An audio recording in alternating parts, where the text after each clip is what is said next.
Jim Sinclair has said for several years now, every step forward by China is one or two steps backward for the US and the dollar. And that's very true. That's what's happening. If, for instance, if the yuan is backed by gold, then why would someone accept the dollar in lieu of the yuan if the dollar is not backed by anything?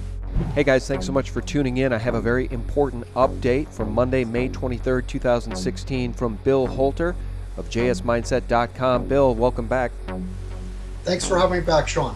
Hey, thanks for coming on. Bill, I was reading your piece the other day. Was Deutsche Bank just kicked out of the Banksters Gentlemen's Club?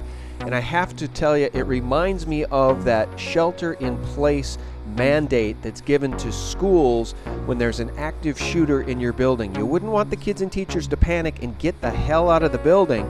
You want them to shelter in place. And the Fed, in all its wisdom, has announced a 48-hour stay-in-place provision for the collateral of any derivative contracts where the big banks are involved. This is a panic provision, Bill.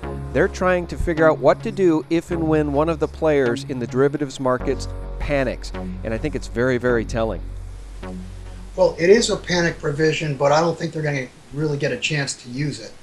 And I say that because they're proposing this for, I believe, August of 2017, right? Okay, yeah, it's August of 2017. I don't see any way that we get from here till August next year without derivatives blowing up.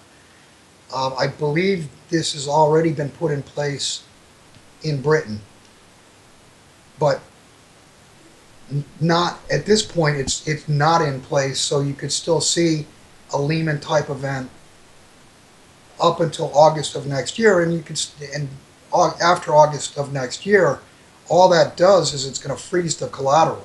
So that means that the winners aren't going to be able to take the collateral out from under a big bank that's upside down, insolvent, and sitting on a losing trade. Right, and you wrote here, it's very important to understand just how important derivatives have become. Derivatives have been used to push, pull, manhandle, and outright price many global markets. They've been used to paint a picture as proof the Alice in Wonderland markets are in fact real. Not even one single market can get out of control because truth anywhere will lead to truth everywhere. Even one single market left alone to Mother Nature will lead to questions that cannot be logically answered. How about this one? How about this question, Bill? Trade with Japan is collapsing. Exports decline for the 7th straight month, while imports have plunged the most since 2009. And yet these clowns tell us the economy is alive and doing very, very well. Right. Well, that's just further confirmation of what we've been talking about for the last several months. The real economy is weakening, and you can clearly see that by trade numbers. Look at the trade numbers. These numbers were out of Japan. Look at the trade numbers that have come out of China. Chinese exports are down. The imports are down. Look at their electricity use. Over the last year, their electricity use went up 0.5%. That is not indicative of their numbers saying that they're growing at 7%. I would say at best they might be growing at 2 or 3%.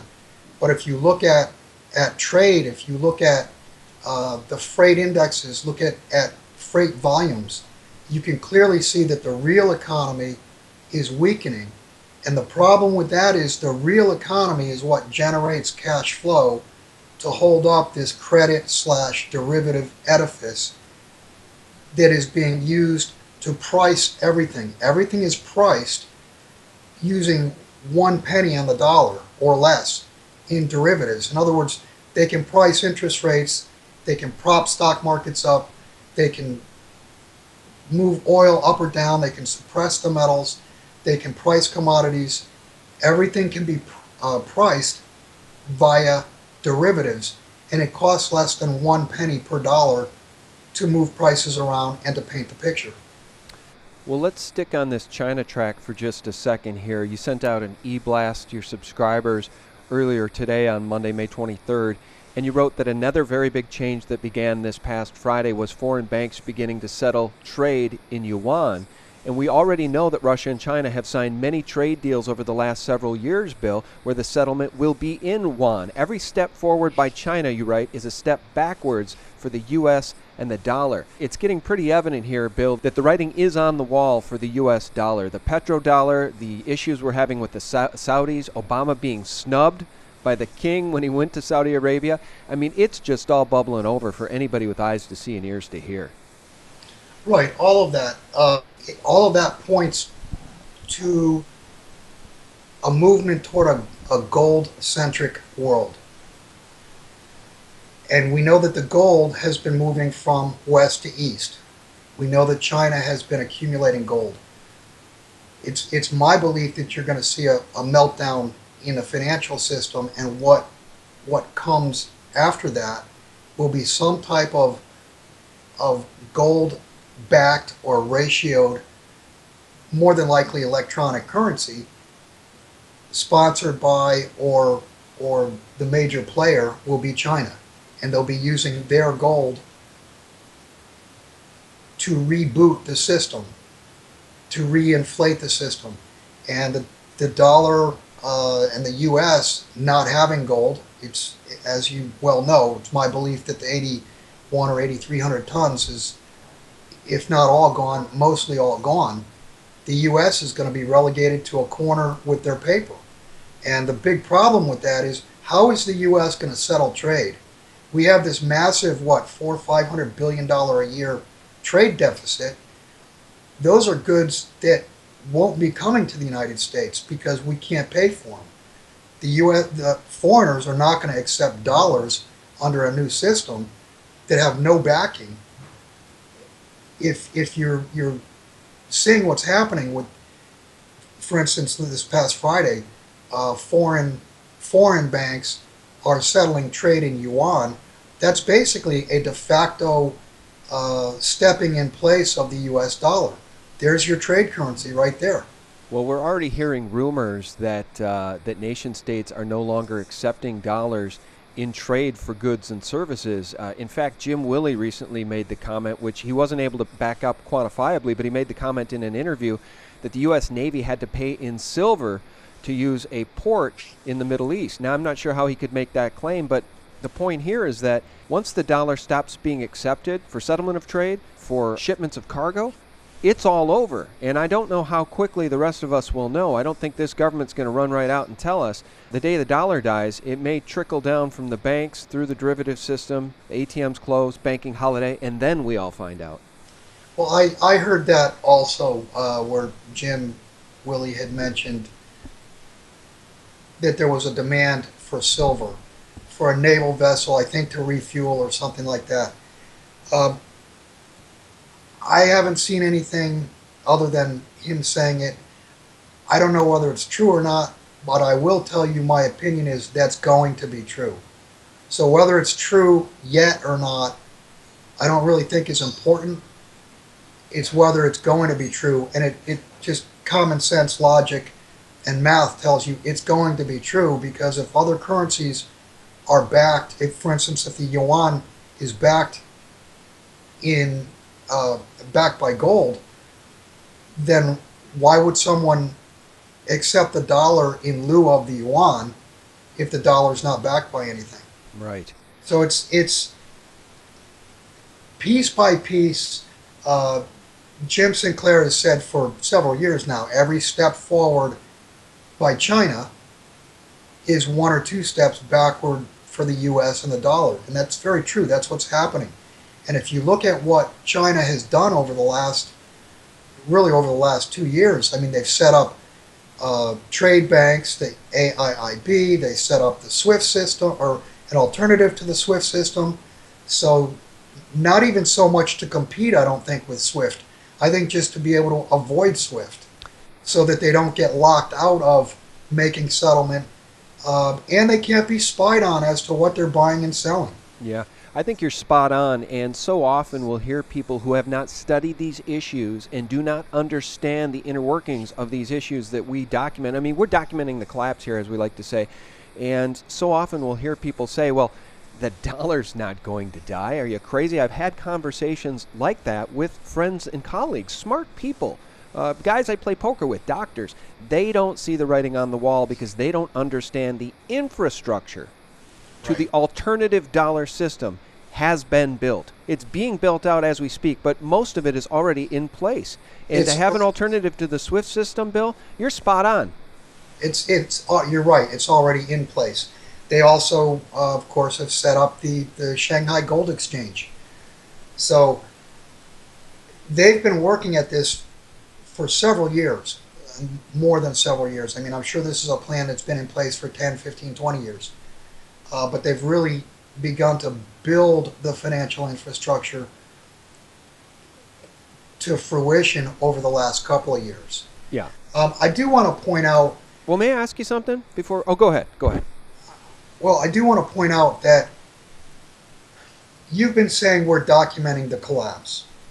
And that's exactly right. We are documenting the collapse. And in my mind, the collapse truly began last year in August. We had the first major meltdowns where China actually had to close their market. They pulled the plug. We had our 1,000-point flash crash. We had all kinds of upset in August. Again, in January or February this year, markets again began to melt and were saved.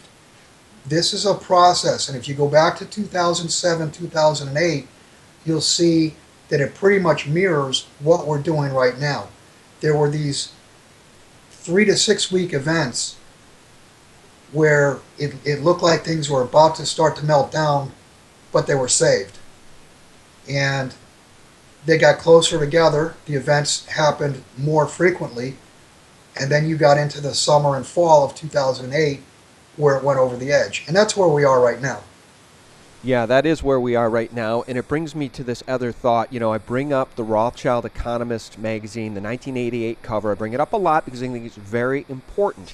It said that in 2018, people need to get ready for a world currency, right? And we have a phoenix rising from a burning pile of ashes, and around the phoenix's neck is a gold medallion emblazoned with the year 2018. So here's my question, Bill. None of us now at this point are naive, at least those of us paying attention, about the death of the dollar. The petrodollar is in the process of dying. Our friend V, the guerrilla economist, has made the claim, and I really like his cup half full attitude, that the controllers, the old world Rockefeller controllers, think Kissinger, think Rockefeller, think Rothschild, that these guys have lost control and they can be beaten. And it just makes me wonder, because they have lost control of the truth, right? They no longer control the narrative, thanks to the alternative media and the internet and so many truth tellers like yourself, like Zero Hedge, like what we're trying to do at SGT Report, like Silver Doctors. These guys no longer control the narrative. So here's my question. As we see all this physical gold move from west to east, and as we see China build out the infrastructure to move away from the dollar permanently, to move the entire world away from the dollar, do you think China has broken away from the controllers like the Rothschilds and the Rockefellers? And do you think V's correct? Or do you think China is part of this new cabal, which will include a world government, and that the Rothschilds and the Rockefellers will retain control? That's a tough question. My guess is that China is apart from the Rockefellers. China is apart from the Rothschilds, but they all want the same goal. I mean, China wants to lead the world. I don't necessarily think China wants to rule the world or control the world, but I do think that they want to lead the world, and I think they want free and fair settlement. Now, when I say free, I'm not talking about, of course, every country wants an advantage to trade.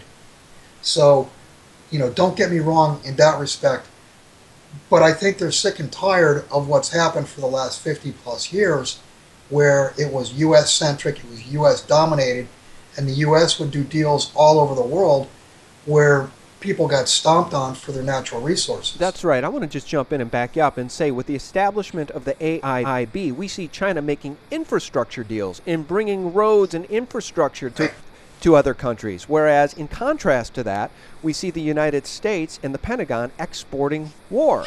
right? And tearing down nations like Libya, like Syria, like Iraq, like Afghanistan, like blowing everything to hell. And I do think that the world is sick and tired of that. We know Russia stands in opposition to what's going on in this country.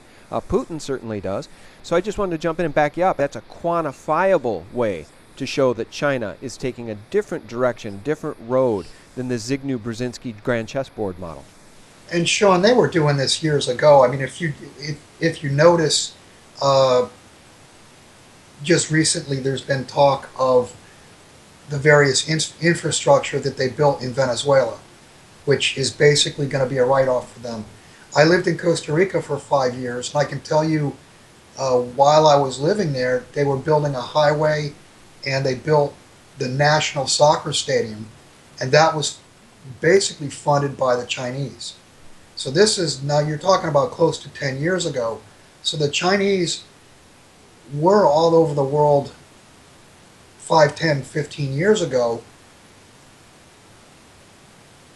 whether it be financially or physically as far as infrastructure is concerned, they have aided other nations building out.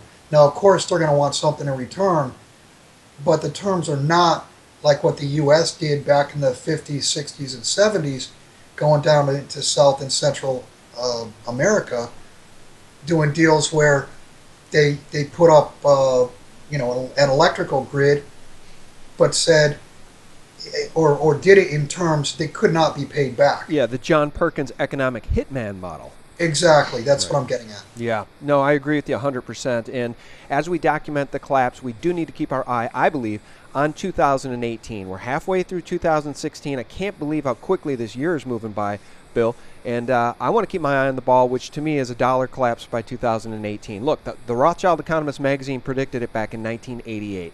I would say that's pretty prescient, if not omniscient. And we know these people have endless power and trillions of dollars, so we got to keep our eye on 2018. Let me ask you this before we lose you. What? Before we go further, I think it's important. You mentioned 2018 for the dollar collapse. Yeah. My opinion is it's got to happen shortly, because we have to have a collapse and we have to have a period of pain in order for something to rise in 2018. So I don't think you could see a dollar collapse and then the immediate rise of something else. There's got to be a period of time where people are completely out of food, out of energy, out of everything, and begging for a world currency. I think there's got to be some time prior to, call it, whatever the date is they're thinking of in 2018. I think you've got to have 6 months or a year of chaos. That's a great point, Bill, and I think it might speak to the fact that the controllers, again, they don't control this narrative 100%.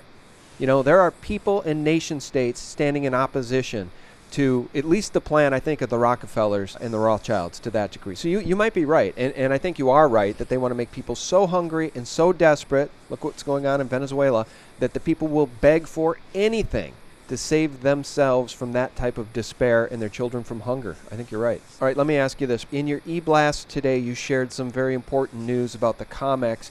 For so many of us that follow this information, we're starting to think that the COMEX is really irrelevant. I mean, who cares? We know that quantifiably the physical is moving to the Shanghai Futures Exchange, the Shanghai Gold Exchange, away from the LBMA and the COMEX paper markets. But in the interest of documenting the collapse, someone is standing for a lot of gold, and the amount they want is increasing, and we're about a week away from the June delivery month. What's going on at the COMEX, Bill? Well, very interesting. Typically, May is almost a non-existent month as far as deliveries are concerned. Last year, I think there was 0.08 of a ton. So it was like 2,500 ounces that were delivered last May. This year, on first notice day, there was 5.5 tons of gold that was standing. And over the last 2 to 3 years, every single delivery month, whatever is initially standing magically begins to disappear. And it's been my contention that paper or dollar premiums have been paid so that people don't stand for delivery. So month after month after month, the first notice date, the amount standing, has always bled down. Now here we are in May of this year, which is again not a large delivery month, but 5.5 tons stood. And as of Friday, it was up to 6.68 tons. We've not ever had a month where the amount standing at the end of the month was larger than at the beginning of the month. And interesting enough, every single day, with the exception of one in May, the amount standing has increased. So there's somebody standing for gold.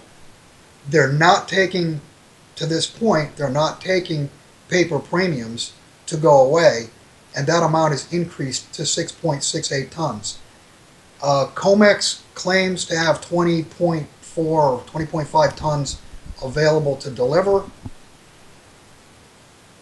After looking the last 3 months, it looks like there's still 19 tons that need to be delivered. But even if that's not the case, and that full 20 tons is available for delivery, there's 26 million ounces standing with only 6 trading days left. That's 808 tons of gold with 6 trading days left that's supposed to be serviced by 20 tons. So what's there out? You noted that there's also extremely high open interest for silver. Right, the total open interest in silver is over 1 billion ounces. Never before in any market have you seen open interest go to peak or historical record levels while the price is at multi-year lows. And that's what you're seeing in silver. So there's got to be some type of reconciliation one way or the other. Either there's got to be a washout in open interest, and that needs to be flushed out, or the price needs to explode. In other words, the longs need to either capitulate or the shorts need to capitulate, because the picture that's out there right now is not one that's in harmony with Mother Nature.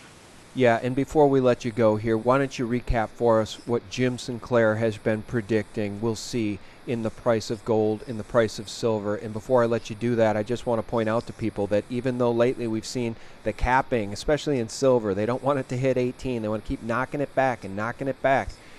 But we're seeing a completely different narrative in the gold and silver mining stocks.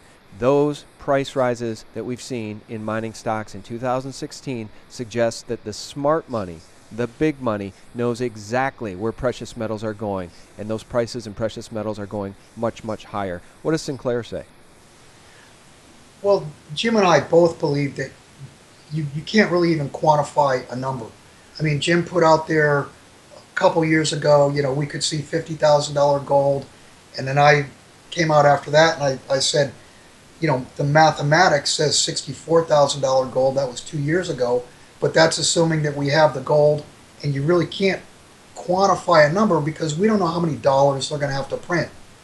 And if there's no gold, then dollars are, it'll take an infinite amount of dollars to buy an ounce of gold. So it's really not quantifiable. It's a big number and lots of zeros. That's all I'm going to say. As far as the mining shares are concerned, it's my contention that there's such a large short position out there, a synthetic short, whether it be on the COMEX or on the LBMA or via off-market derivatives. It's my belief that they know they can't cover these. They know they can't buy these back.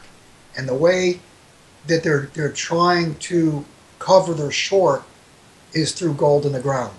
And the way to do that is through buying mining shares. And that's why you've seen such a spectacular rise in the mining shares so far this year. I believe that it's short covering, not so much short covering of the stocks themselves, but it's to try to cover shorts of synthetic shorts that are outstanding in actual gold and actual silver. Yeah. Okay. Well, I'll leave folks with this. You mentioned gold having a price with a lot of zeros behind it, and we don't know exactly what that number will be because we don't know exactly what's going on behind the scenes and how many more dollars will be printed. But what we do know, Bill, is that our friend, may he rest in peace, Adrian Douglas, a former GATA board member who died in 2013, he used statistical analysis which I then highlighted in my video from 2011 called The Curious Case for $936 an ounce silver. And in that video, you can hear Adrian Douglas himself say quantifiably, using the numbers in 2011, that the LBMA, based on their paper leverage, justified a price of gold north of $50,000 at that point. Think of how much more damage has been done to this economy and to the dollar since 2011, Bill. And think about how much more leverage has been put in on top of that. That's right. Well, You're looking at fourfold, fivefold leverage from 2011. yeah, and it gets us back to where we started, your important article about derivatives in Deutsche Bank. I mean, it's a Ponzi scheme that'll make the tulip mania look like kindergarten play. Hey, Sean, you mentioned Deutsche Bank, and before we're done, Yeah. I want to mention Deutsche Bank is offering 5% interest from their Belgian accounts. I saw that. Was it for like a 90-day deal? Right, for 90-day call them CDs or whatever. Yeah, how desperate for liquidity are they, Bill? That's insane. Well, it's my guess that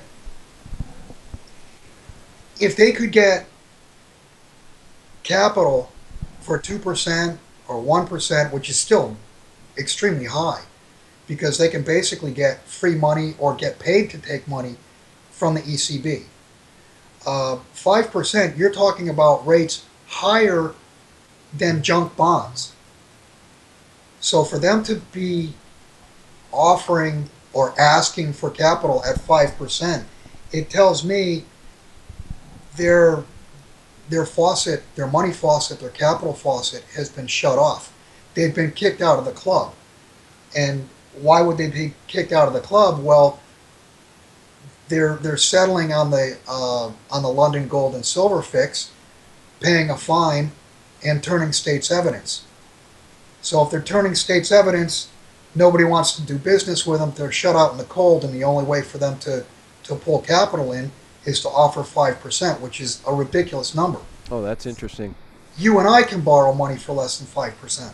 Yeah, that's an interesting perspective. I hadn't thought of that. I thought it just spoke to their desperation for capital as much as they could get as fast as they could get it, and the suckers that took that deal will probably just have their money stolen. You know, the bail-in will occur to those people. Right. You know, but it brings us full circle again. 2 weeks ago, the Fed announced a 48-hour stay-in-place provision, as you wrote. These guys are circling the wagons and trying to prevent the collapse of their precious petrodollar. Bill, I really do thank you for your time, and these e-blasts that go out to your subscribers are very effective and important. Can you tell people how to get them? Yeah, you can go to www.jsmineset.com. We have a free side to the site, and we have a subscription side to the site. What you need to do is just sign into the site, and I usually have 2 to 3 articles that are private articles for subscribers up each week, and Jim and I have been doing an interview each week, which lasts anywhere from 30 to 60 minutes, and just listening to Jim for that 30 to 60 minutes a week is worth the price of admission. Well, absolutely, and you guys can get that exclusive content at jsmineset.com. Of course, you can get my exclusive content at my YouTube site, SGT Report, and at the website, sgtreport.com, where we provide the very best interviews with the very smartest people in the world of economics and precious metals, guys like the one and only Bill Holter. Bill, thanks so much for your time. Thank you, Sean. All right, guys, batten down the hatches. We're running short on time, and thank you so much for your support at sgtreport.com, thelibertymill.com, and thephaser.com, where I hand select videos that are a bit more esoteric in nature, and we really do appreciate your support. Have a terrific week ahead. God bless.